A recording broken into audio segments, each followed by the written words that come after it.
The year was 1986. The movie, Ferris Bueller's Day Off. The scene. In 1930, the Republican-controlled House of Representatives, in an effort to alleviate the effects of the, anyone? The Great Depression, passed the, anyone? The tariff bill, the Hawley-Smoot Tariff Act. Who'd have thunk the Smoot-Hawley Tariff Act of 1930 would suddenly be relevant? Anyone? Bueller?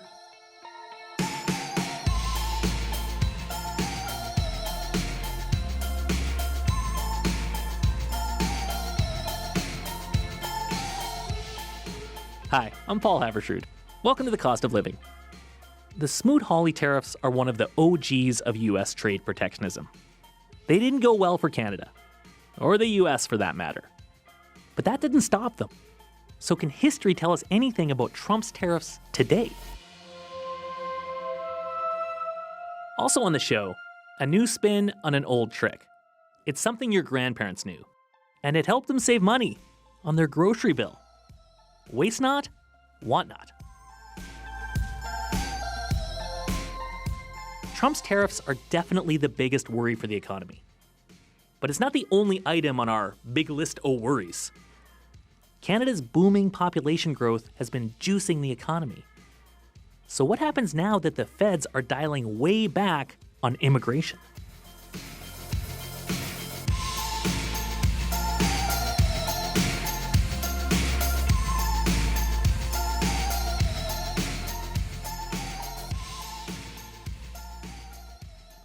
Russell Snow and his wife, Laura, had a good life in London, England. But it was pricey, and they had a second kid on the way. Then, 6 years ago, he had a conversation that changed their lives. A friend told him he was moving to Canada because he had the points. And I said, what do you mean enough points? And I remember vividly exactly where I was sat in my house. And that was the first time I heard anything about, express entry or the Canadian immigration schemes. And I just told my wife, said, hey, look at this. Next thing you know, they were Googling express entry. It's a fast track for people who want to move here. It gives points for stuff like age, education, work experience. They applied. 3 months later, they got the green light. And they were moving to Vancouver. Russell and Laura had some savings, but no jobs. So they had to watch every dollar. He still remembers their first trip to the grocery store. Grabbing things going, how much blueberries are? I can't pay $8 for blueberries. Fresh produce like fruit and veg. They were milk, eggs, cheese, the price of cheese. It still kills me. And groceries weren't even the really big ticket items. Car was the first priority. We rented one for the first 3 weeks, and then right, that's our deadline. So ended up rush purchasing an old Jeep that heating didn't work, that we didn't find out about till later. Good thing they didn't move to Yellowknife. So they got a vehicle, found a place to rent, had their furniture shipped over. But setting up a new life in a new country meant they still needed a lot of stuff. Small electricals, laptops and stuff, we could bring our stuff from the UK, but things like TV and weird things like hair dryers, anything with high voltage, coffee machine, anything like that had to buy here. The buying didn't stop with the coffee maker. Rent, gas, more groceries, daycare. It's thousands and thousands of dollars out the door. Multiply that across all the people who've moved here. More than 2 million in the last 2 years alone. It is a wave of spending. And all of that money has helped keep the economy out of a recession. So what if Canada accepts fewer Russells and Lauras into the country? What would that mean for the economy that they've been helping to prop up? We're about to find out, because the feds are pulling back on immigration. And Mikal Skuterud says, not just by a little bit. It is a 180-degree, just massive turn. We've gone from immigration rates that are pushing population growth above 3% year over year, which is unheard of in the developed world, to negative population growth. The targets they've announced imply the Canadian population will fall. Mikal studies immigration policy. He's an economist at the University of Waterloo. In Canada, we have two tracks for immigration. Permanent residents, they're on a direct path to citizenship, and non-permanent, temporary foreign workers, refugees, international students. When the feds decided to crank up those numbers to boost the population, get more workers here, it came with consequences. It put pressure on house prices and rental costs. More people were standing in line at hospitals. So the government came up with a new plan. It's cutting down on the number of slots for permanent residents, and on the non-permanent side, it has something called the 5% target. The 5% target is that the government wants to, by the end of 2026, they want the percentage of the entire population, that's 41 million people roughly, that is comprised of non-permanent residents to be 5%. Right now, it's 7.3%. Now, that sounds like, oh, that's not so much, 7.35. That's a lot of people. If you do the math, that's more than 2% of 41 million. That's a lot of people. It's about 900,000 people. And we're not having that many babies. So for the next 2 years, the population is expected to fall. And just like adding people had consequences on the way up, so will subtracting them on the way down. Mikal says you can figure out who's going to lose in all this by looking at who won when the population was booming. Basically, we're just flipping the script. Think about what happened with housing on the way up. So where new immigrants are buying stuff like new houses or mortgages, you want to be selling. You want to be selling houses. You want to be renting. You want to be a landlord. Right? You don't want to be on the same side. You don't want to be competing for rental housing in the same neighborhood as all those new immigrants. That's going to make it harder, and you're going to have a harder time finding a place to live, and it's going to be a lot more expensive if you do find one. Less immigration is already one of the reasons rental costs are starting to ease up. That's good for renters, maybe not landlords. But as immigration numbers start to unwind, there's an even bigger loser. So the people who are going to really feel this are employers, the same employers that were really benefiting from this large increase in unskilled, relatively low-skilled immigration that we've been seeing, right? Including a lot of international students that are working in part-time jobs or even full-time jobs because they got rid of all those rules. Those employers that were relying on that immigrant labor are going to feel a lot of pain over the next couple of years. This change is coming at them fast. And some businesses have come to count on a steady stream of new workers. Take them away, and Mikal worries about what could happen. And some of those businesses, without much time to adjust, they could fail. Even more pressing for him is what happens to the non-permanent residents that are already here. Some will shift to the permanent resident track. Others will leave. But some may not.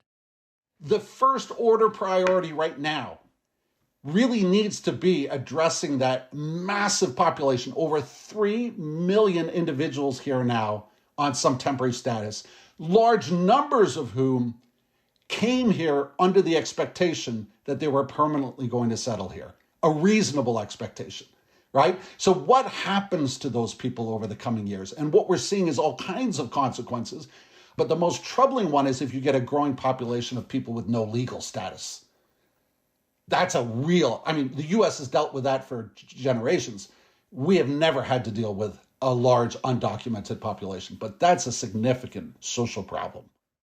Mikal has been pounding the table for years, saying Canada's going too fast on immigration. So, yes, he thinks the country needs to slow down. But right now, we're slamming on the brakes. There's a way to correct the system to get the ship back in its lane, get that train back on the track. But this is crashing it's oversteering. You've just gone into the guardrail on the other side of the highway. You need time to adjust, right? And it's the dynamics of it that worry me, is we've gone too fast from over 3% to negative population growth. If there's enough time for the economy to adjust, I don't know the answer to that, but I think there's reason to be worried. If the surge in immigration masked economic weakness, then get ready for the mask to come off. that could mean a recession. Think about all the spending that Russell and Laura did when they came here. That was worth it for them. They're happy and they actually just got their citizenship. They're both working, paying taxes, buying cheese. Russell says he likes hockey more every year. Their kids are skiing. When I meet other immigrants, other expats, especially UK ones, a lot of people talk about home, like, oh, are you going home this year? And I always say, what do you mean I am home? No, home. I'm like, you mean the UK? Like, that's the UK. Like, that's not home for me now. I'm here. This is where we are. They're very Canadian. And so is all the money they spend.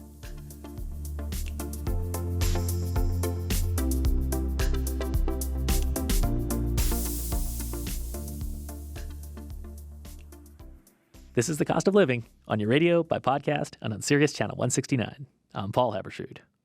You know what might not be a bad idea? Freeing up some extra scratch, especially now, this time of great economic uncertainty. And many of us may have a bit of money lying around. No, really, it could be in your house, hiding in plain sight. And it might give new meaning to the idea of cold, hard cash. Lindsay Harrington likes to stock up on food when it's on sale and toss it in the deep freeze. But she used to lose track of what was in there.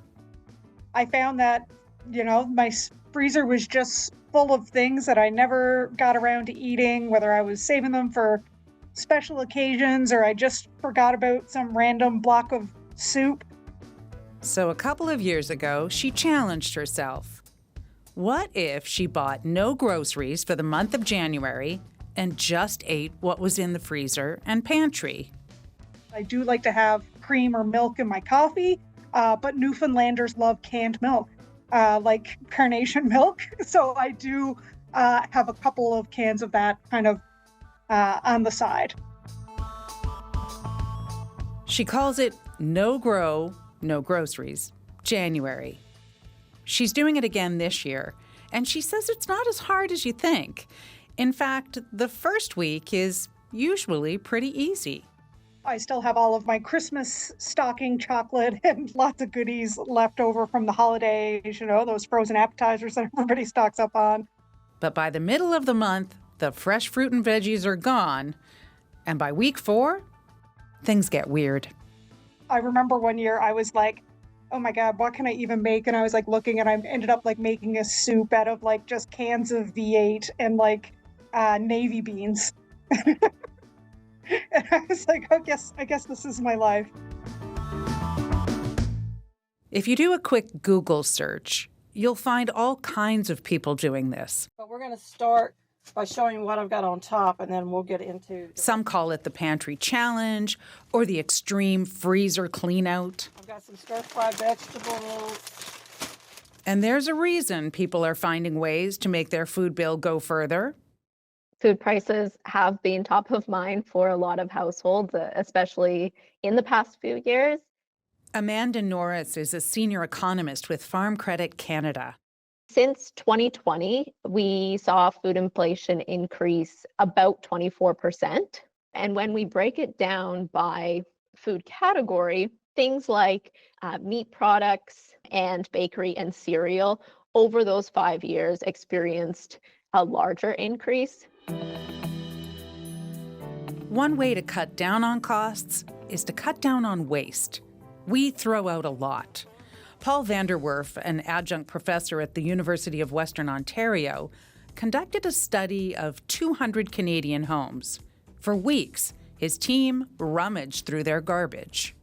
It's not super glorious work, but it does provide interesting and real sort of evidence-based data. Every week, he found the average household tossed about 3 kilos of food. And that's money down the drain. When we look at it from a dollar perspective, the work that I did fairly conservatively suggested that about $700 a year was wasted. Others have estimated that it's $1,800 a year. So somewhere, $700 to $1,800, so at least $1,000 a year is just is just wasted. Lindsay Harrington says cleaning out the pantry once a year means she saves hundreds of dollars, and she doesn't waste food. But when it comes to the deep, dark corners of her deep freeze, even Lindsay has her limits. Some things I just never know what they are. Like, I didn't label them before I put them in the freezer, and I'm like, I don't know what this is. So, and even when you thaw it out, I'm like, I still don't know what this is. I'm not that adventurous an eater, so I don't eat those. For the cost of living, I'm Jennifer Keene.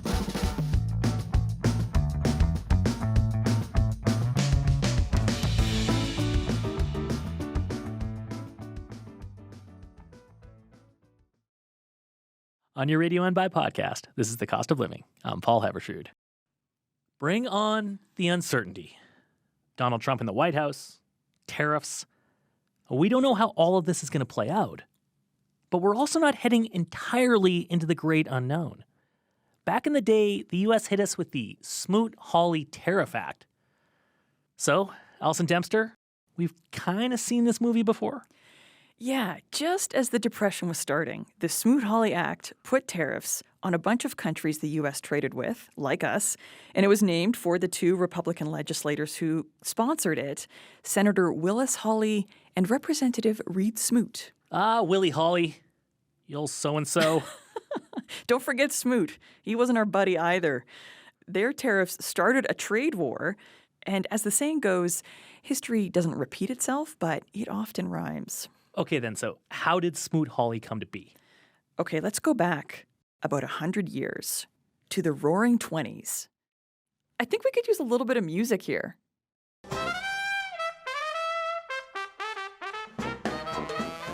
After the First World War, the economy was humming. People were buying cars and watching moving pictures. Babe Ruth was hitting homers. Things were good, but not for everyone. Well, who wasn't happy? Farmers. During the war, there was a lot of demand for what they were growing. Much of Europe was under siege, so they stepped up. Douglas Irwin wrote a book about this era and the Smoot-Hawley Act. He's an economics professor at Dartmouth College in New Hampshire, and he says as farmers expanded, they also borrowed a lot of money. The problem is, of course, is when we resume normal commerce after World War I, U.S. export markets sort of dry up, and farmers are saddled with a lot of debt. And farm prices are low because, once again, farmers in Europe are planting once again. So European farmers, they're back in the fields, and this leaves U.S. farmers looking around going, yeah, but what about us? Yeah, and this actually became an election issue. Herbert Hoover, the Republican candidate, campaigned on helping farmers. He promised tariffs, so products coming into the U.S. that competed with American farmers would get taxed, and it helped him win the election. So he wins, and does he deliver? Well, this is where Reed Smoot and Willis Hawley come in. They head up the Senate and House committees handling this new tariff code, and it takes on a life of its own. Everybody wants in on it. There's this flurry of vote trading in Congress. You know, if you want me to support your sugar beet industry, you'll vote to protect my wool mills, that kind of thing. Well, yeah. Got to protect the wool mills. Obviously. And so by the time the act was passed in 1930, they had raised tariffs on about 800 products. And this tariff code, Paul, is detailed. Ball bearings, wire rod, rolled steel, and then it goes into all sorts of agricultural commodities, and then it goes into all sorts of chemicals and all sorts of minerals, minutely defined and each having a particular tariff rate. And of course, Canada, we sell a lot of this stuff. So where does this leave us? In a tough spot. Tariffs went up by an average of 20% on some of Canada's important exports. You know, wood, wheat, fish, meat. Ranchers faced a 25% duty selling their cattle south of the border. Yeah, this sounds familiar. Yeah. What's old is new again. Yeah, and our response was similar to what we're seeing now. At first, we tried to make the case that we're special. You know, we're neighbors. We trade a lot of goods with each other. The benefits are mutual. So I think this is what's known in trade negotiations as the "hey, buddy" strategy. How'd that work out for us? It fell flat. Here's another interesting parallel to our current situation, Paul. Back in 1930, with this trade war brewing, Canadians were going to the polls, and the election had a Liberal incumbent, William Lyon Mackenzie King. He was up against Conservative leader R.B. Bennett. And one of Bennett's big promises was that he was going to be tough on trade. He would hit back. A lot of Canadians were ticked. They wanted action from their politicians. So that message helped him get elected. And U.S. goods like potatoes, eggs, meat, flour all got hit with higher duties in Canada. So now we're in a full-on trade war. Yeah, and among other things, this meant consumers ended up paying more. So it wasn't good for consumers. Was it good for anybody? Well, some economists argue the tariffs weren't even good for the people they were supposed to help, farmers. If we look at eggs as an example, when the Smoot-Hawley Act came in, Canadian egg farmers selling to the U.S. got hit with higher tariffs. So when Canada retaliated, it decided to even the score. It raised tariffs on American egg farmers. In the end, no one was better off. What about our retaliatory tariffs? Did they help the U.S. back off? It's hard to say how much Canada's tariffs specifically mattered because there were so many factors at play. Other countries also responded with counter tariffs. Chris Michener has done some number crunching on this. He's an economist at Santa Clara University. This wasn't optimal for anyone. Everyone loses from trade wars, and the impact really was to reduce U.S. imports into these retaliating countries by about 30%. And in Canada's case, our estimates probably, put it around a little over a 20% reduction. Okay, so trade is going down on both sides. Cross-border trade is getting hammered here. And all of this is happening at the start of the Great Depression. I mean, that couldn't have helped. Yeah, there is debate over how much Smoot-Hawley contributed to the Depression, but the economists I spoke with argue the trade war made it worse on both sides of the border. And here in Canada, Paul, it had some other ripple effects. It became a rallying point for some industries. Well, who was rallying? Well, let's look at the beef industry, which has deep roots in this country and a long memory. Around the time the trade battle was happening in the early 30s, ranchers got together and formed what would become the Canadian Cattle Association. Smoot-Hawley was part of the impetus for that. They felt they needed to get organized, lobby, and find new markets. Bob Lowe is a former president of the association. He runs a ranch and feedlot south of Calgary where cows come to get fattened up for market. And with Donald Trump's tariff threat, Lowe is having to do some brutal math. He's been threatening this 25% tariff on everything coming out of Canada into the U.S. Take the worst case scenario, we have a 5,000 head feedlot and all these cattle are destined to go to the States. That's going to hurt. We sell a lot of cattle into the States. Yeah, about 70% of it. That's about $6 billion worth of trade. Americans love their beef. And Lowe says tariffs will make that beef more expensive. It's going to cost American consumers more. The volume of beef consumed in the States, what we send, isn't that big. But where it goes is going to raise the price of beef at the retail level substantially. And that's what tariffs do. They always backfire somewhere along the line. I mean, you'd think that Americans paying more for stuff and tariffs are inflationary, that this would give us some leverage. That's Canada's hope. What worries Lowe about the cattle industry is we're on uneven turf, and he thinks the stakes are higher for us. He says a lot of beef producers would have a hard time surviving with a 25% tariff. It goes back to what Dad always said, when you're the mouse sitting beside the elephant, if the elephant moves, you better get out of the way. You got to figure out a way to get along. Well, yeah, but also kind of tough to get along when the elephant is trying to, roll over and squish you. Tariffs aren't about making friends. And as we've heard, they don't always work. The Smoot-Hawley Act has become a cautionary tale about protectionist trade policy because it prolonged the pain of the Depression. By the mid-30s, the tariffs were lowered and the U.S. started negotiating trade agreements again. But economist Doug Irwin says Smoot-Hawley had a long aftermath, partly because industries got hooked on tariffs and they were hard politically to take away. So you might say that the trade wars in the 1930s only took 2 or 3 years to happen, but then it took 3 or 4 decades to sort of whittle away at the tariffs that had been raised during the 1930s. And it wasn't until the 1970s or 80s they were sort of back to where we were originally in terms of having open commerce around the world. Okay, so even if these tariffs come and go relatively quickly, they could still have legs. Yeah, consider what happened with Smoot and Hawley. After they championed those tariffs in 1930, their political careers didn't last long. 2 years later, they were voted out of office. But their tariffs had a longer shelf life. So Trump's tariffs could actually outlive his time in office. Dandy. Afraid so. All right, good times. Thanks, Allison Dempster. You're welcome.